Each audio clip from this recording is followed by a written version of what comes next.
Hello guys and welcome back to Planet 40k. We've got another bite-sized review for you today, just a refresher to refresh our minds on these units and abilities. This time we're going to be talking about the Canoptek Wraiths from the Necron Codex. So if you haven't already, just remember to like and subscribe to the channel. It really does help promote the channel when you like it, as well as subscribing, of course. So let's get into today's video. So one of our fast attack options from our Codex, when you're purchasing your Canoptek Wraiths, it's going to be £35, and that's going to get you 3 Canoptek Wraiths. Now if you're in the US, you're going to be paying $60 for the 3 models. Now as far as the datasheet goes, you've got to remember they are not infantry models, they are beast models, so that's going to have some sort of effects on some of the secondary objectives in particular that require infantry only models. So just bear that one in mind.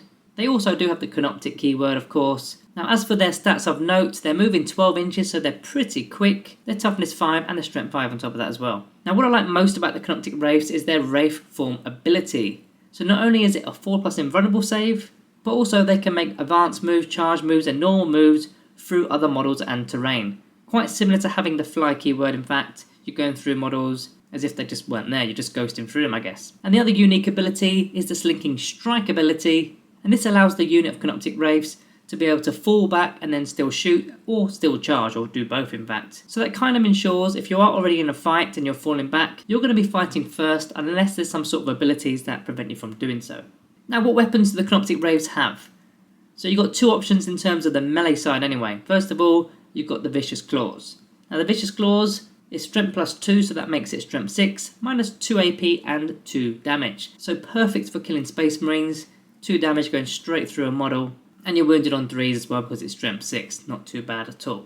So if you wanted to boost those Vicious Claws, it's actually very easy. First of all, you get the Command Protocol of Hungry Void for the +1 to the strength, if you're on the charge or were charged, or even if you're heroically intervened, because there is a stratagem to do that too.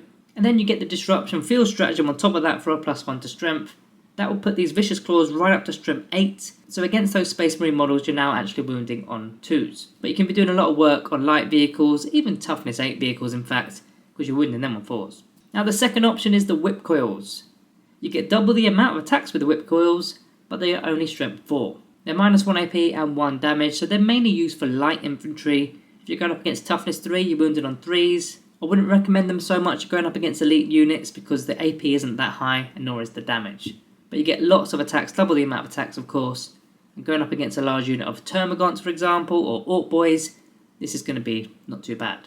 Now bear in mind those 2 pieces of synergy that I've just mentioned, the Protocol of Hungry Void as well as the Disruption Field stratagem, they're of course going to also work on the Whip Coils, so you can actually get them to strength 6, and again going up against toughness 3 now means you're wounded on 2s. Now if you wanted to take some ranged weapons for your Canoptek Wraiths, you've got the options here of the Particle Casters. Now you will have to pay 5 points to take the casters, but they are 2 shots each at 12-inch range, strength 6, no AP, 1 damage. So again, useful against toughness 3 factions, with a low armor save because there's no AP here. But don't forget also, with that Slinking Strike ability, they can fall back, shoot, and then get back into a complete different charge.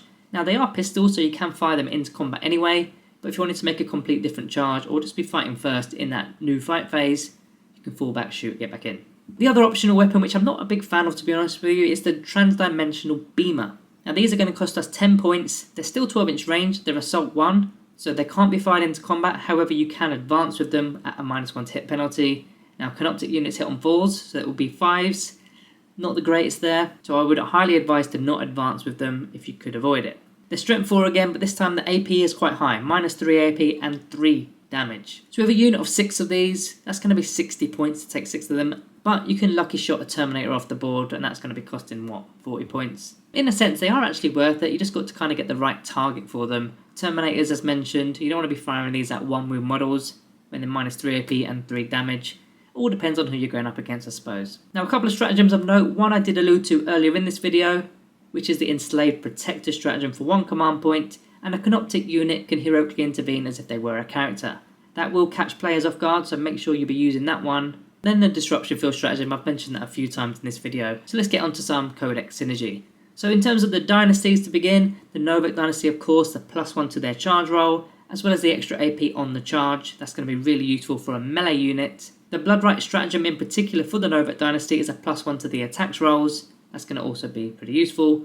In fact, that +1 to the attacks rolls, if you're taking Whip Coils, that in fact is 2 attacks because they double the amount of attacks with the whip cores there. And again, with the Novak Dynasty, if you're using the Protocol of Hungry Void, you're going to be using both the directives as opposed to one. Then the Hilak Dynasty is another option because they are quite a tanky unit with that invulnerable save and toughness 5 with 3 wounds. So they're going to have objectives secured, which is quite handy. Or if you're going custom, Ob 6 as it's now known, Relentlessly Expansionist for that 6-inch pre-game movement with Eternal Conquerors for objectives secured. That's going to work really well on a unit that moves 12 inches already. So you get the 6-inch pre-game, the 12 inches on top of that. Potentially you can get a first turn charge off, just depends on the battle map I suppose. Now you are able to use the Canoptek Wraiths in the new Cult of the Cryptek Army of Renown. Now we have previously done a couple of videos on the Cult of the Cryptek. If you've yet to see them, I'll put a link up in the corner now. If I have forgotten, just let me know down in the comments because I probably will forget. But all the roles and abilities will be in one of the videos and then I'll put some synergy in the other video. But yeah, if you weren't aware already, you'll probably see it from the thumbnail in fact when you find the video in the playlist. You can actually get your Canoptek Wraiths to have 126 attacks in that Army of Renown, which is absolutely crazy. There's even other bonuses for them, for example fighting after death, an extra -2 AP to the particle casters, and there's also ways of giving them a +1 to hit and a +1 to wound with warlord traits and other shenanigans. So check that video out if you haven't already. Now what I like to do with my Canoptek Wraiths is run them alongside a Catacomb Command Barge. That's one of my favourite HQs, as you probably already know that. So they will be hitting on a 3+ as opposed to that Canoptek 4+. And they're also getting the Relentless March Aura for a tiny bit more movement, 13-inch movement all of a sudden. And if you swap the Command Barge out for the Silent King, well they're getting a hell of a lot of rerolls, especially if you're taking the Particle Casters as well as the melee attacks. You're getting rerolls to everything, aren't you really? Alternatively, you can take a Technomancer with a Canoptek Control Node for that +1 to the hit rolls again. Although that Technomancer now won't be moving as fast because he's not taking the Canoptek Cloak or the Fly keyword anymore. If you're taking the Canoptek Cloak, he'll keep his 5-inch movement, so he kind of will struggle to keep up with these guys if you do it that way. But maybe if it's just staying around the middle of the board, then yeah, it's not too bad, is it?